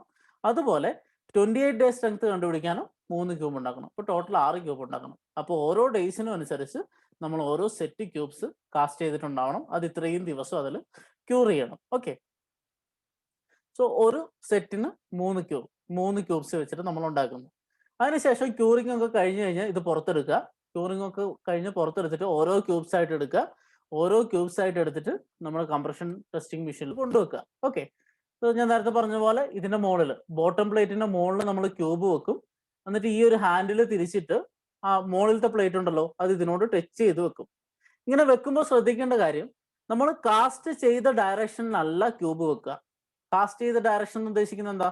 നമ്മൾ ക്യൂബ് ഇടുമ്പോൾ ആ ക്യൂബിന്റെ മോൾ ഭാഗം വരുന്ന പൊസിഷനില്ലേ, ആ പൊസിഷനിലല്ല ലോഡ് അപ്ലൈ ചെയ്യുക. അത് നമ്മൾ തിരിച്ചു വെക്കും. കാരണം എന്താന്ന് വെച്ചാൽ നമ്മൾ ഫിനിഷ് ചെയ്യുന്ന സ്ഥലം, നമ്മൾ കാസ്റ്റ് ചെയ്ത ഡയറക്ഷനിൽ മോൾ ഭാഗം ഫിനിഷ് ചെയ്യുന്നത് നമ്മളാണ്. നമ്മൾ ട്രവൽ വെച്ചിട്ട് ഷേപ്പ് ആക്കി എടുക്കുകയൊക്കെ ആയിരിക്കും ചെയ്യുക. അപ്പൊ ആ സ്ഥലം നല്ല ഫിനിഷിംഗ് ഉള്ള സ്ഥലം ആയിരിക്കില്ല. അപ്പൊ എന്താ സംഭവിക്കുക? ലോഡ് യൂണിഫോം ആയിട്ടായിരിക്കില്ല അപ്ലൈ ചെയ്യപ്പെടുക. അത് ഒഴിവാക്കാൻ വേണ്ടി നമ്മൾ അതൊന്ന് തിരിച്ചു വെച്ച് കാസ്റ്റ് ചെയ്ത ഡയറക്ഷന്റെ ഓപ്പോസിറ്റ് ഡയറക്ഷനിൽ ക്യൂബ് വെക്കുന്നു. കാസ്റ്റ് ചെയ്ത ഡയറക്ഷന്റെ ഓപ്പോസിറ്റ് ഡയറക്ഷനിൽ. അപ്പൊ നമുക്ക് 2 ലെവൽ സർഫസ്, കാരണം മോൾഡിന്റെ സൈഡ് ആയിരുന്നു അതല്ലേ, നമ്മുടെ ക്യൂബ് മോൾഡിന്റെ സൈഡ്സ് ആയിരുന്നു അത്. അപ്പോൾ അത് തിരിച്ചു വെച്ച് കഴിയുമ്പോൾ നമുക്ക് 2 സ്മൂത്ത് സർഫസ് കിട്ടും. അവിടെ നമ്മൾ ലോഡ് അപ്ലൈ ചെയ്യുന്നു. ഓക്കെ. അങ്ങനെ ലോഡ് അപ്ലൈ ചെയ്യുന്നു. ലോഡ് അപ്ലൈ ചെയ്ത് അവസാനം എന്ത് സംഭവിക്കുന്നു? ഈ കോൺക്രീറ്റ് പൊട്ടും. സോ ലോഡ് കംപ്രഷൻ ആണ്. സോ കംപ്രസീവ് ഫോഴ്സ് അപ്ലൈ ചെയ്യുന്നു. കംപ്രസീവ് ഫോഴ്സ് അപ്ലൈ ചെയ്ത് കഴിയുമ്പോൾ അവസാനം ഇത് പൊട്ടുന്നു. ആ പൊട്ടുന്ന സമയത്ത് ലോഡ് നമ്മൾ നോട്ട് ചെയ്യുന്നു. അതാണ് അതിന്റെ ഫെയിലിയർ ലോഡ് എന്ന് പറയുന്നത്. സോ ഫെയിലിയർ ലോഡ് നമുക്ക് കിട്ടി. സോ ഒരു ക്യൂബ് ടെസ്റ്റ് ചെയ്തു, ഇനി അടുത്ത ക്യൂബ് എടുത്തു, അത് ടെസ്റ്റ് ചെയ്തു, അടുത്ത ക്യൂബ് എടുത്തു, അടുത്ത ടെസ്റ്റ് ചെയ്തു. ഇപ്പൊ 7 days സ്ട്രെങ്ത് കണ്ടുപിടിക്കുന്നെങ്കിൽ നമ്മൾ ക്യൂർ ചെയ്ത് 7 ദിവസം കഴിയുമ്പോൾ 3 സ്പെസിമെൻ പുറത്തെടുക്കുന്നു. ആ 3 സ്പെസിമെൻ ഇതേപോലെ ഇതിൻ്റെ അകത്ത് വെച്ച് പൊട്ടിക്കുന്നു. ഓരോന്നിന്റെ ഫെയിലിയർ ലോഡ് എടുക്കുന്നു. ഇനി 28 days സ്ട്രെങ്ത് ആണെങ്കിൽ 28 ദിവസം ക്യൂർ ചെയ്ത 3 സ്പെസിമെൻ എടുക്കുന്നു. ആ 3 എടുത്ത് നമ്മൾ പൊട്ടിക്കുന്നു. ഇനി ഇതിന്റെ സ്ട്രെങ്ത് കണ്ടുപിടിക്കണം. നമുക്ക് ഇതിനകത്ത് ലോഡാ കിട്ടുന്നത് അല്ലേ, അതിനെടുക്കാൻ പറ്റുന്ന ലോഡ്. സ്ട്രെങ്ത് എന്താണ്? Load by area. So compressive strength എന്ന് പറഞ്ഞാൽ ലോഡ് ബൈ ഏരിയ ആണ്. ഇപ്പൊ ലോഡ് നമുക്ക് കിട്ടി. ഏരിയ എങ്ങനെ കണ്ടുപിടിക്കാം? സ്പെസിമെന്റെ സർഫസ് ഏരിയ നമുക്കറിയാം അല്ലെ. സോ ലോഡ് ബൈ ഏരിയ ചെയ്താൽ നിങ്ങൾക്ക് എന്ത് കിട്ടും? കംപ്രസീവ് സ്ട്രെങ്ത് കിട്ടും. ഇങ്ങനെ 28 days സ്ട്രെങ്ത്തിന് നമുക്ക് 3 എണ്ണം പൊട്ടിച്ചിട്ടുണ്ടാവും. ആ 3 എണ്ണത്തിന്റെ കംപ്രസീവ് സ്ട്രെങ്ത് കണ്ടുപിടിച്ചിട്ടുണ്ടാവും അല്ലെ. സോ അതിന്റെ ആവറേജ് വാല്യൂ ആണ് നമ്മൾ ആ സ്പെസിമെന്റെ കംപ്രസീവ് സ്ട്രെങ്ത് ആയിട്ട് എടുക്കുക. ഓക്കെ. സോ ഇതാണ് compressive strength test. Okay. So ഈ ഒരു ടെസ്റ്റ് ഓർത്തിരിക്കുക. By this we are concluding compressive strength portion. നമ്മൾ അടുത്ത സ്ട്രെങ്ത്തിലോട്ട് പോവാണ്. അടുത്ത സ്ട്രെങ്ത് എന്ന് പറഞ്ഞാൽ ടെൻസൈൽ സ്ട്രെങ്ത് ഓഫ് കോൺക്രീറ്റ് ആണ്. സോ എന്താണ് ടെൻസൈൽ സ്ട്രെങ്ത് എന്ന് പറഞ്ഞാൽ? നമ്മൾ ഓൾറെഡി പറഞ്ഞു കഴിഞ്ഞു അല്ലേ. What is tensile strength? It is the resistance of concrete against tensile failure. So കോൺക്രീറ്റിൽ ഡയറക്റ്റ് ടെൻഷൻ നമ്മൾ ഒരിക്കലും അപ്ലൈ ചെയ്യാറില്ല എന്ന് പറഞ്ഞു അല്ലേ? കാരണം എന്താ? കോൺക്രീറ്റ് ബ്രിട്ടിൽ മെറ്റീരിയൽ ആയതുകൊണ്ട് പെട്ടെന്ന് പൊട്ടിയിൽ പോകും. അതുകൊണ്ട് ഒരിക്കലും ഒരു ടെൻഷൻ മെമ്പർ ആയിട്ട് കോൺക്രീറ്റിന് ഉപയോഗിക്കാറില്ല. അതല്ലാതെ ടെൻഷൻ വരുന്ന കേസസ് ഞാൻ തുടക്കത്തിൽ പറഞ്ഞിട്ടുണ്ട്. സോ അങ്ങനെ ഒരു കേസ് വരുമ്പോൾ കോൺക്രീറ്റിന്റെ ടെൻസൈൽ സ്ട്രെങ്ത് അറിഞ്ഞിരിക്കേണ്ട ആവശ്യമുണ്ട്. ഇപ്പൊ ഡയറക്റ്റ് ആയിട്ട് ടെൻഷൻ അപ്ലൈ ചെയ്യുന്നില്ലെങ്കിലും പല രീതിയിൽ കോൺക്രീറ്റിൽ ടെൻഷൻ വരാം. നമ്മൾ സ്ട്രക്ചർ ഉണ്ടാക്കി കഴിഞ്ഞാൽ അവിടെ കോൺക്രീറ്റിൽ ടെൻഷൻ വരാൻ സാധ്യതയുണ്ട്. അപ്പൊ അതിന് വിത്ത്സ്റ്റാൻഡ് ചെയ്യാൻ കോൺക്രീറ്റിന് കഴിയുമോ എന്നറിയണമെങ്കിൽ എന്തറിയണം? കോൺക്രീറ്റിന്റെ ടെൻസൈൽ സ്ട്രെങ്ത് അറിയണം. സോ അതിനുവേണ്ടി കോൺക്രീറ്റിന്റെ ടെൻസൈൽ സ്ട്രെങ്ത് ടെസ്റ്റുകൾ നടത്തണം. പക്ഷെ ഇവിടുത്തെ പ്രശ്നം എന്താണ്? അതാണ് നമ്മൾ ആദ്യം പറയാൻ പോകുന്നത്. ഇപ്പൊ നമ്മൾ ടെൻസൈൽ സ്ട്രെങ്ത് എന്ന് പറയുമ്പോൾ നമ്മൾ സ്റ്റീലിന്റെ, മൈൽഡ് സ്റ്റീലിന്റെ ടെൻസൈൽ സ്ട്രെങ്ത് ടെസ്റ്റ് ഡീറ്റെയിൽ ആയിട്ട് തന്നെ പഠിച്ചിട്ടുണ്ട്. എവിടെ? തിയറി ഓഫ് സ്ട്രക്ചേഴ്സിൽ ഓർമ്മയുണ്ടാവും. നിങ്ങൾ UTM രണ്ടറ്റത്ത് കമ്പിന്റെ രണ്ടറ്റത്ത് UTM ഘടിപ്പിച്ചിട്ട് ടെൻഷൻ അപ്ലൈ ചെയ്തിട്ട് അതിന്റെ ലോഡ് വേഴ്സസ് ഡിഫ്ലക്ഷൻ ഗ്രാഫ് ഒക്കെ വരച്ച് സ്ട്രെസ് സ്ട്രെയിൻ ഗ്രാഫ് ഒക്കെ വരച്ച് അതിന്റെ പോയിന്റ്സ് ഒക്കെ പഠിച്ച ഓർമ്മയുണ്ട് അല്ലെ? അപ്പൊ സ്റ്റീലിന്റെ പ്രത്യേകത എന്താ? അതിന് ടെൻഷൻ കൊടുത്താലും അതിന് ഈൽഡിങ് നടക്കും. കാരണം എന്താ? ഡക്റ്റൈൽ മെറ്റീരിയൽ ആണ്. സോ ഡക്റ്റൈൽ മെറ്റീരിയൽ ആയതുകൊണ്ട് സ്റ്റീലിന് ഡീഫോർമേഷൻ നന്നായിട്ടുണ്ടാവും അത് ഫെയിൽ ആവുന്നതിന് മുമ്പ്. So steel is A ductile material and it can undergo yielding while tensile Lord is applied. അതുകൊണ്ട് നമുക്ക് ഡയറക്റ്റ് ടെൻസൈൽ സ്ട്രെങ്ത് ടെസ്റ്റ് കൊടുക്കാൻ പറ്റും. സോ സ്റ്റീലിൽ നമുക്ക് വലിച്ച് അത് പൊട്ടുന്ന വരെ ടെസ്റ്റ് ചെയ്യാൻ പറ്റും. So direct tensile strength is possible. നമ്മൾ കോൺക്രീറ്റിലോട്ട് വരുന്നു. കോൺക്രീറ്റിൽ അത് നടക്കുമോ? നിങ്ങൾ കോൺക്രീറ്റിന്റെ രണ്ട് സ്ഥലത്ത് പിടിച്ചിട്ട് നമ്മുടെ യൂട്യൂബിൽ പിടിച്ച് വലിച്ചു എന്ന് പറയാം, വലിക്കാൻ നിൽക്കത്തേ ഉള്ളൂ, ഒറ്റ സെക്കൻഡിൽ അത് പൊട്ടിപ്പോയിട്ടുണ്ടാവും. കാരണം എന്താ? Concrete is A brittle material. So നമ്മൾ ഓൾറെഡി പറഞ്ഞു കഴിഞ്ഞു, concrete is week in tension but strong in compression. അതുകൊണ്ടാണ് നമ്മൾ RCC എലമെന്റ്സ് ഒക്കെ ഉണ്ടാക്കുമ്പോൾ സ്റ്റീൽ ഇടുന്നത് അല്ലെ? ആ എലമെന്റിൽ വരുന്ന, ഇപ്പൊ ബീം ഉണ്ടാക്കുവാണെങ്കിൽ ബീമിൽ വരുന്ന ടെൻഷൻ റെസിസ്റ്റ് ചെയ്യാനാണ് നമ്മൾ സ്റ്റീൽ ഇട്ട് കൊടുക്കുന്നത്. കോൺക്രീറ്റിന് അത് എടുക്കാനുള്ള കഴിവില്ല. സോ കോൺക്രീറ്റ് കംപ്രഷനിൽ മാത്രമേ സ്ട്രോങ് ഉള്ളൂ, ടെൻഷനിൽ സ്ട്രോങ് അല്ല.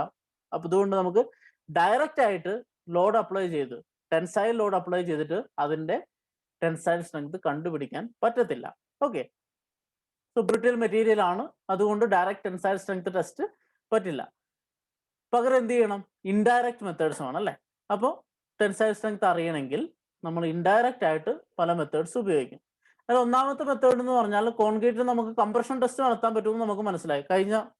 കഴിഞ്ഞ സ്ലൈഡിലൊക്കെ നമ്മൾ ഡിസ്കസ് ചെയ്ത് കംപ്രഷൻ ടെസ്റ്റ് കുറിച്ചാണ്.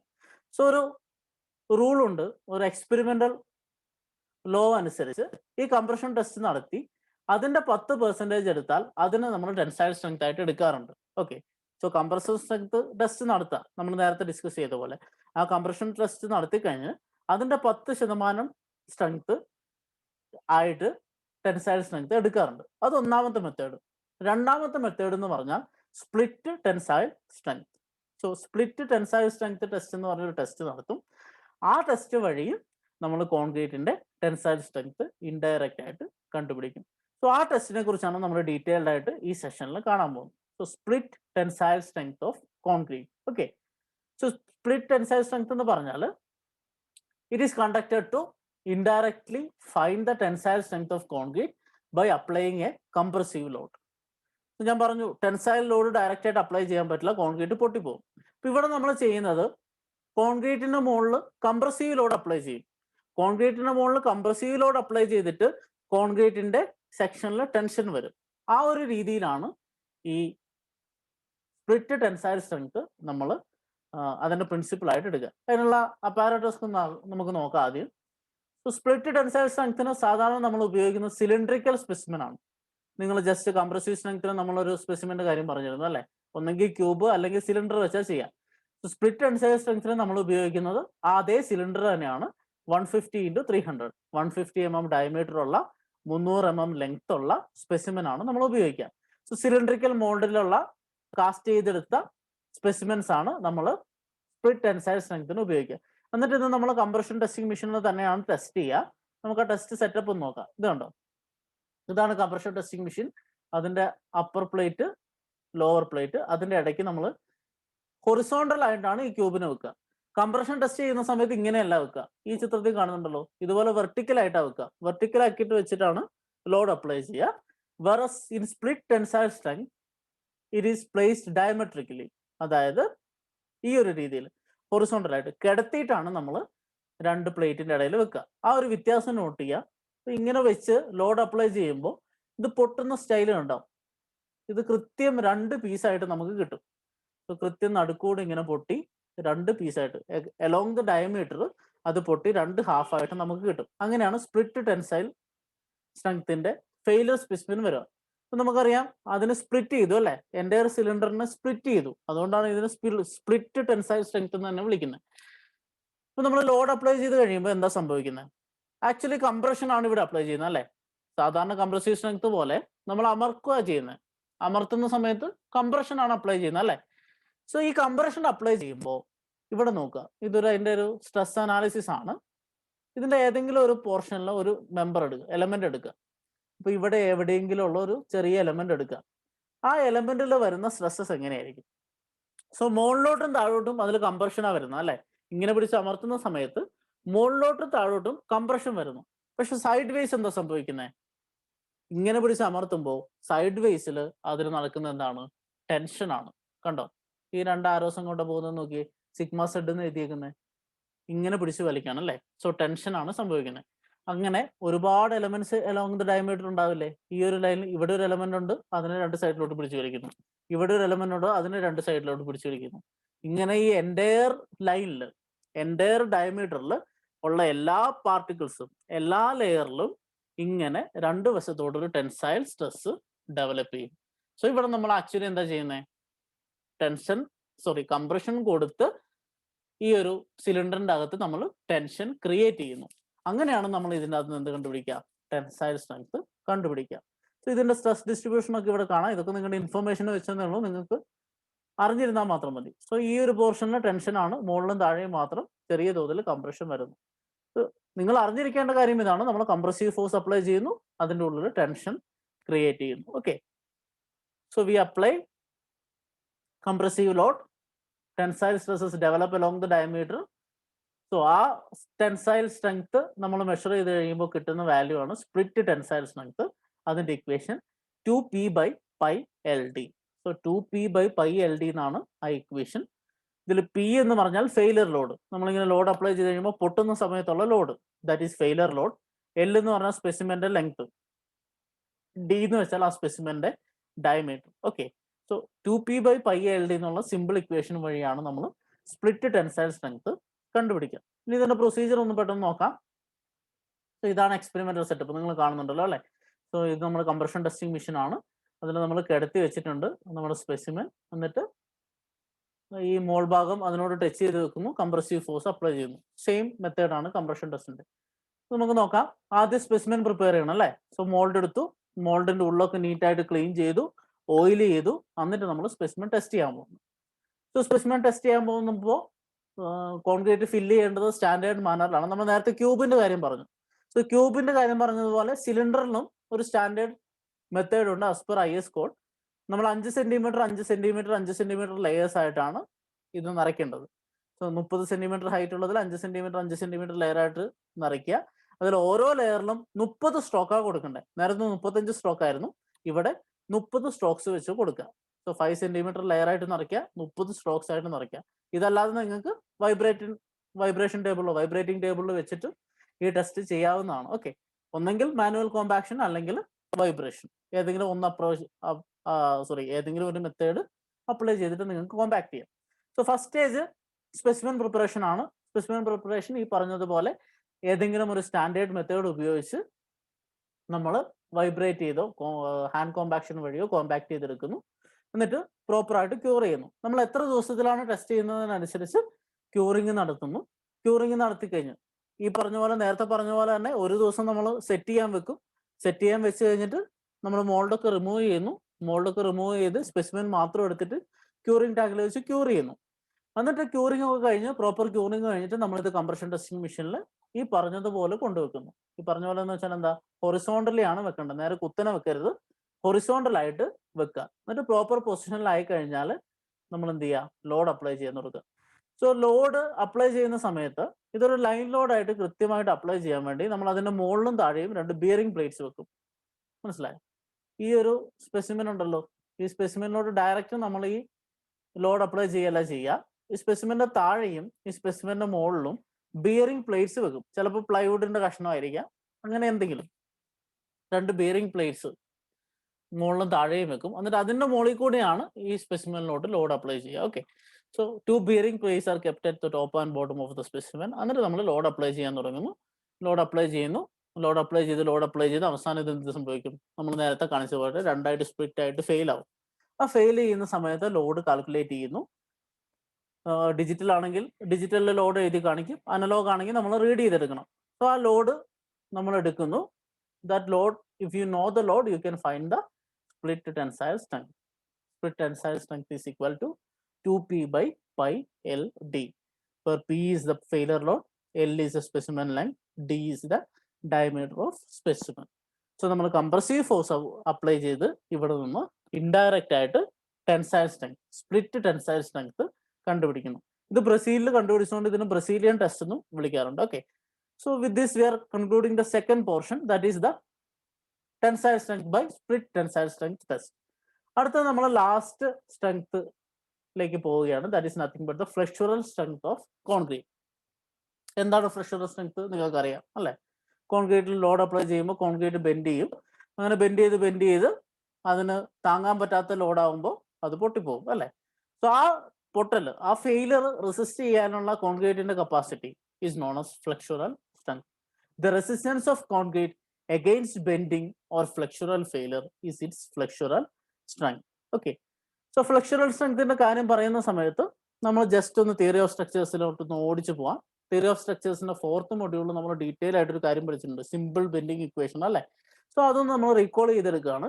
നിങ്ങൾക്ക് ഞാൻ ഇവിടെ ഡീറ്റെയിൽ ആയിട്ട് അതിനെക്കുറിച്ച് പറയുന്നില്ല. അത് റിവൈസ് ചെയ്യണമെങ്കിൽ ഞാൻ അതിന്റെ ലിങ്ക്, 4th മൊഡ്യൂളിലെ ലിങ്ക് നിങ്ങളുടെ ഡിസ്ക്രിപ്ഷനിൽ ഇട്ടേക്കാം, നിങ്ങൾ പോയി കണ്ടാൽ മതി. ജസ്റ്റ് നമുക്ക് അതിൽ ബേസിക് കാര്യങ്ങൾ മാത്രം ഒന്ന് പറഞ്ഞു പോകും. ഓക്കെ, സോ കോൺക്രീറ്റിൽ എങ്ങനെയാണ് ബെൻഡിങ് നടക്കുന്നതെന്ന് നമ്മൾ പറയാൻ പോകുന്നത്. സോ കോൺക്രീറ്റിൽ ലോഡ് അപ്ലൈ ചെയ്യുന്നു. ഒരു ബീം ആണെന്ന് വിചാരിക്കുക, ഇതൊരു സിംപ്ലി സപ്പോർട്ടഡ് ബീം ആണല്ലേ? ആ സിംപ്ലി സപ്പോർട്ടഡ് ബീമിൽ ലോഡ് അപ്ലൈ ചെയ്യുമ്പോൾ എന്താ സംഭവിക്കുക? ബീം ബെൻഡ് ചെയ്യും അല്ലെ? ഇങ്ങനെയാണ് ബീം ബെൻഡ് ചെയ്യുക സിംപ്ലി സപ്പോർട്ടഡ് ആണെങ്കിൽ.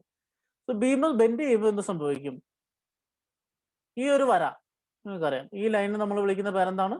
ന്യൂട്രൽ ആക്സിസ് അല്ലെങ്കിൽ ന്യൂട്രൽ ലെയർ. സോ ഈ ന്യൂട്രൽ ലെയറിന്റെ മുകളിലോട്ട് ഈ ഒരു ലോഡിംഗ് കേസിൽ കോൺക്രീറ്റിൽ കംപ്രഷൻ ആയിരിക്കും നടക്കുക. ഈ ന്യൂട്രൽ ലെയറിന്റെ താഴെയോ ടെൻഷൻ ആയിരിക്കും നടക്കുക. സോ ഒരേ സമയത്ത് കംപ്രഷനും ടെൻഷനും ബീമിൽ നടക്കുന്നുണ്ട്. ഈ ഓരോ എലമെന്റ്സ് നിങ്ങൾ കാണുന്നുണ്ട് അല്ലെ? സോ ന്യൂട്രൽ ലെയറിന്റെ മുകളിലുള്ളതൊക്കെ കംപ്രസ്ഡ് ആവും, ന്യൂട്രൽ ലെയറിന്റെ താഴെയുള്ളതൊക്കെ ടെൻഷൻ ആവും. എന്നിട്ട് ഇത് വെച്ച് നമ്മൾ സ്ട്രെസ് കണ്ടുപിടിച്ച ഒരു സ്ട്രെസ് ഡിസ്ട്രിബ്യൂഷൻ ഡയഗ്രാം വരച്ചിട്ടുണ്ട്. സോ ഇതിന്റെ ഒരു ക്രോസ് സെക്ഷൻ എടുക്കുക. അതായത് ഒരു റെക്ടാങ്കുലർ ക്രോസ് സെക്ഷൻ ഉള്ള ബീമാന്ന് വിചാരിക്കുക, BD. Okay, BD cross section ഉള്ള ഒരു റെക്ടാങ്കുലർ ലോ. അപ്പൊ അതിന്റെ സ്ട്രെസ് ഡിസ്ട്രിബ്യൂഷൻ വരച്ചാൽ ഇങ്ങനെ ഇരിക്കും. സോ ന്യൂട്രൽ ലെയറിൽ സ്ട്രെസ് 0 ആയിരിക്കും, മുകളിലോട്ട് കൂടും താഴോട്ടും കൂടും. സോ മുകളിലോട്ടുള്ളത് കംപ്രഷൻ ആണ്, താഴോട്ടുള്ളത് ടെൻഷൻ ആണ്. സോ ഇങ്ങനെ ഒരു ട്രയാങ്കുലർ ഡിസ്ട്രിബ്യൂഷൻ ഡയഗ്രാം നമുക്ക് കിട്ടും. ഇനി ഈ ട്രയാങ്കിളിൽ നിന്ന് സ്ട്രെസ് കണ്ടുപിടിക്കുന്നത് നമ്മൾ പഠിച്ചിരുന്നു. ആ ബെൻഡിങ് സ്ട്രെസ്സിന്റെ വാല്യൂ അല്ലെങ്കിൽ ബെൻഡിങ് സ്ട്രെങ്ത്തിന്റെ വാല്യൂ എന്ന് പറയുന്നത് M/Z ആണ്. M/Z, അതിൽ M എന്ന് പറഞ്ഞാൽ ബെൻഡിങ് മൊമെന്റ്, ആ സെക്ഷനിൽ വരാൻ സാധ്യതയുള്ള മാക്സിമം ബെൻഡിങ് മൊമെന്റ്. Z എന്ന് പറഞ്ഞാൽ section modulus. Section modulus I/Ymax ആണ്. മോഡുലസ് ഓഫ് I/Y ആണ്. I എന്ന് വെച്ചാൽ എന്താണ്? Moment of ഇനേഷ്യ. Y എന്ന് വെച്ചാൽ ഏത് ലെയർ ആണോ നമ്മൾ കൺസിഡർ ചെയ്യുന്നത് ആ ലെയറിലോട്ടുള്ള ഡിസ്റ്റൻസ്. ഇപ്പൊ ഇവിടെ ടോപ്പ് ആണ് എടുക്കുന്നെങ്കിൽ, ടോപ്പ് കംപ്രഷൻ സ്ട്രെങ്ത് ആണ് നമുക്ക് കിട്ടുന്നതെങ്കിൽ ഇവിടം തൊട്ട് ഇവിടം വരെയുള്ള ഡിസ്റ്റൻസ് Y, അതിന്റെ I/Y ചെയ്താൽ Z കിട്ടും. ഇനി താഴോട്ട് ചെയ്താലോ ഇത് അതിന്റെ I/Y ചെയ്താൽ അതിന്റെ ടെൻസൈൽ സ്ട്രെങ്ത് കിട്ടും. അങ്ങനെയാണ് നമ്മൾ സാധാരണ ചെയ്യാറ്. സോ റെക്ടാങ്കിൾ ആണെങ്കിൽ Z എന്ന് പറഞ്ഞാൽ BD²/6 ആയിരിക്കും. അപ്പൊ നിങ്ങൾക്ക് ബെൻഡിങ് സ്ട്രെങ്ത് ഇക്വേഷൻ എങ്ങനെ എഴുതാം?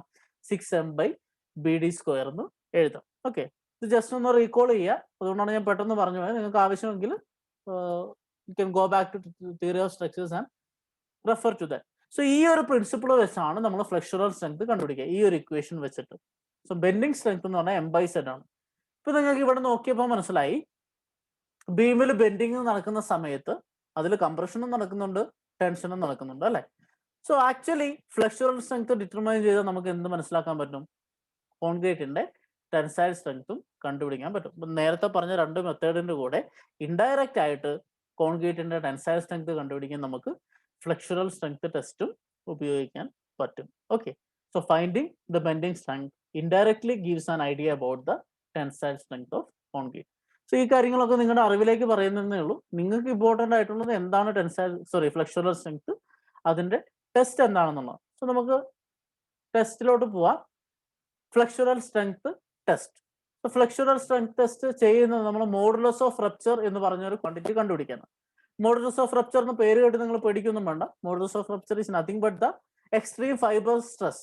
എക്സ്ട്രീം ഫൈബർ എന്ന് പറഞ്ഞാൽ എന്താ? ഇത് രണ്ടുമാണ് ഇവിടുത്തെ എക്സ്ട്രീം ഫൈബേഴ്സ് അല്ലേ, ഏറ്റവും ടോപ്പിലുള്ളതും ഏറ്റവും ബോട്ടത്തിലുള്ളതും. ഇപ്പോൾ ഇതിൽ ലോഡ് അപ്ലൈ ചെയ്ത് ആദ്യം പൊട്ടുന്നത് ഏതായിരിക്കും? ഏറ്റവും കൂടുതൽ സ്ട്രെസ്ഡ് ആവുന്നത്. സ്ട്രെസ് ഡിസ്ട്രിബ്യൂഷൻ നോക്കിക്കേ, സ്ട്രെസ് ന്യൂട്രൽ ലെയറിൽ നിന്ന് കൂടി ഏറ്റവും അറ്റത്തെ ഫൈബർ എത്തുമ്പോഴാണ് ഏറ്റവും കൂടുതലാവുന്നത്. അതാണ് എക്സ്ട്രീം ഫൈബേഴ്സ്. സോ അതിന് വിത്ത്സ്റ്റാൻഡ് ചെയ്യാൻ പറ്റുന്ന സ്ട്രെസ്, അതിനെയാണ് നമ്മൾ സ്ട്രെങ്ത് എന്ന് വിളിക്കുക അല്ലേ. സോ മോഡുലസ് ഓഫ് റപ്ചർ എന്ന് പറഞ്ഞാൽ nothing but it is the extreme fibre stress at the section in bending. So bend ചെയ്യുന്ന സമയത്ത് എക്സ്ട്രീം ഫൈബേഴ്സിൽ ഉണ്ടാവുന്ന സ്ട്രെസ്സിനെ നമ്മൾ വിളിക്കുന്ന പേരാണ് മോഡുലസ് ഓഫ് റപ്ചർ. അല്ലെങ്കിൽ അത് എന്ത് തന്നെയാണ്? ബെൻഡിങ് സ്ട്രെങ്ത് തന്നെയാണ് അല്ലേ. പൊട്ടുന്നതിന്റെ കപ്പാസിറ്റിയാണ് സ്ട്രെങ്ത് എന്ന് പറയുന്നത്. സോ എക്സ്ട്രീം ഫൈബർ ആണ് ഏറ്റവും കൂടുതൽ സ്ട്രെസ്ഡ് ആവുന്നത്. അപ്പോൾ അതാണ് ഏറ്റവും ആദ്യം പൊട്ടുക. അപ്പോൾ അതിനുള്ള കപ്പാസിറ്റിയാണ് ബെൻഡിങ് സ്ട്രെങ്ത്. അത് തന്നെയാണ് എന്ത്? Modulus of rupture. സോ ഇത് പറഞ്ഞത് ഫ്ലെക്സുറൽ സ്ട്രെങ്ത് ടെസ്റ്റിന്റെ ഔട്ട്പുട്ട് എന്ന് പറയുന്നത് മോഡുലസ് ഓഫ് റപ്ചർ, ആ പേരിലാണ് നമ്മൾ പറയാം. സോ ടെസ്റ്റിലോട്ട് പോവാം. ടെസ്റ്റിലോട്ട് പോകുമ്പോൾ നമ്മൾ ഇവിടെ ബീം മോൾഡാണ് ഉണ്ടാക്കുക. സോ ബീം മോൾഡിന്റെ സൈസ് തന്നിട്ടുണ്ട്. രണ്ട് രീതിയിലുള്ള മോൾഡ്സ് ആണുള്ളത്. ഒന്ന് 15 സെന്റിമീറ്റർ 15 സെന്റിമീറ്റർ 70 സെന്റിമീറ്റർ. ഇപ്പൊ 15 സെന്റിമീറ്റർ ഡെപ്തും വീതിയും 70 സെന്റിമീറ്റർ നീളം. സോ 70 സെന്റിമീറ്റർ നീളം 15 × 15 സൈഡ്, അല്ലെങ്കിൽ 10 × 10 × 50. സോ 10 സെന്റിമീറ്ററിന്റെ 10 സെന്റിമീറ്ററിന്റെ 50 സെന്റിമീറ്റർ സൈസുള്ള സ്പെസിമൻ, അല്ലെങ്കിൽ 150 × 150 × 700 mm സൈസുള്ള സ്പെസിമൻ. ഇത് രണ്ടും രണ്ട് വ്യത്യസ്ത കേസസിലാണ് ഉപയോഗിക്കുക. നിങ്ങളുടെ ഇൻഫർമേഷന് വേണ്ടി പറയുകയാണെങ്കിൽ യൂഷ്വലി അഗ്രിഗേറ്റിന്റെ സൈസ് വെച്ചാണ്. സോ കൂടുതൽ അഗ്രിഗേറ്റ് സൈസ് ആണെങ്കിൽ നമുക്ക് 100 × 100 × അതായത് maximum size of aggregate 20 mm ഒക്കെ ആണെങ്കിൽ നമ്മൾ ഉപയോഗിക്കുക 150 700 ആണ്. വേറെ അതിനേക്കാൾ കുറവാണ് അഗ്രിഗേറ്റ് സൈസ് എങ്കിൽ, 20 mm കുറഞ്ഞ അഗ്രിഗേറ്റ് ആണെങ്കിൽ നിങ്ങൾക്ക് 100 × 100 × 500 ഉപയോഗിക്കും. അതാണ് ഈ മോൾഡ് തമ്മിലുള്ള വ്യത്യാസം, based on size of aggregate. Okay, അത് ഓർത്തിരുന്നാൽ മതി. സോ നമ്മൾ പറഞ്ഞത് നമ്മൾ ബീം മോൾഡ് ഉപയോഗിക്കുന്നു. അതിന്റെ സൈസ് 150 × 150 × 700 mm, അല്ലെങ്കിൽ 100 × 100 × 500 mm. എന്നിട്ട് നമ്മൾ ചെയ്യുക, ഇതിന്റെ മുകളിൽ ലോഡ് അപ്ലൈ ചെയ്യുന്നു. ആ ലോഡ് അപ്ലൈ ചെയ്യാനുള്ള ഒരു സെറ്റപ്പ് ആണ് ഇത്, ഫ്ലെക്സുറൽ ടെസ്റ്റിംഗ് മെഷീൻ. നിങ്ങൾക്ക് ഇവിടെ കാണാം, 2 റോളേഴ്സ് ഉണ്ടല്ലേ, കാണുന്നുണ്ടോ? ഇത് 2 റോളേഴ്സ് ആണ്. ഈ 2 റോളേഴ്സ് ആണ് നമ്മുടെ സിംപ്ലി സപ്പോർട്ടഡ് കണ്ടീഷൻ കൊടുക്കുന്നത്. സോ ഇതിന്റെ മുകളിലാണ് നമ്മൾ ബീം കൊണ്ടുവെക്കുക. എന്നിട്ട് ഇത് ലോഡിംഗ് ഫ്രെയിം ആണ്. ആ ലോഡിംഗ് ഫ്രെയിമിന്റെ അറ്റത്ത് 2 പോയിന്റ്സ് ഉണ്ടാവും. ആ 2 പോയിന്റ്സിൽ കൂടെ ഈ ബോമിന്റെ മുകളിൽ ലോഡ് അപ്ലൈ ചെയ്യും. മനസ്സിലായോ? സോ ഇതാണ് നമ്മുടെ സപ്പോർട്ട്. ആ സപ്പോർട്ടിന്റെ മുകളിൽ ബീം വെക്കുന്നു. എന്നിട്ട് ഈ ഒരു ലോഡിംഗ് ഫ്രെയിം വഴി അതിൻ്റെ അകത്തോട്ട് ലോഡ് അപ്ലൈ ചെയ്യും. ഇപ്പോൾ 2 രീതിയിൽ ലോഡ് അപ്ലൈ ചെയ്യാറുണ്ട്. ആ ലോഡിംഗ് കണ്ടീഷനാണ് നമ്മൾ ആദ്യം പറയാൻ പോകുന്നത്, ലോഡിംഗ് മെത്തേഡ്സ്. അതിൽ ഒന്നാമത്തത് central point loading method. Central point loading method എന്ന് പറഞ്ഞാൽ ഇത് കണ്ടോ, നിങ്ങളുടെ ഈ ഇമേജിന്റെ ഒരു സ്കീമാറ്റിക് ഡയഗ്രാം ഇത്. അപ്പോൾ ഇത് 2 റോളേഴ്സ്, ഈ 2 സാധനം കണ്ടില്ലേ? ഈ 2 സാധനമാണ് ഇവിടെ കാണിച്ചിരിക്കുന്നത്. ഇതാണ് ആ 2 റോളേഴ്സ്. ആ 2 റോളേഴ്സിന്റെ മുകളിൽ നമ്മൾ ബീം കൊണ്ടുവച്ചിട്ട് ഈ ബീമിന്റെ കൃത്യം സെന്ററിൽ, ഓക്കെ, ബീമിന്റെ കൃത്യം സെന്ററിൽ ലോഡ് അപ്ലൈ ചെയ്താൽ അതിനെ നമ്മൾ വിളിക്കുന്ന പേരാണ് central point load method. Okay, ഇവിടെ നിങ്ങൾക്ക് കാണാം 2 സപ്പോർട്ട് ഉണ്ട്. ആ സപ്പോർട്ടിന്റെ മുകളിൽ ബീം വെക്കുന്നു.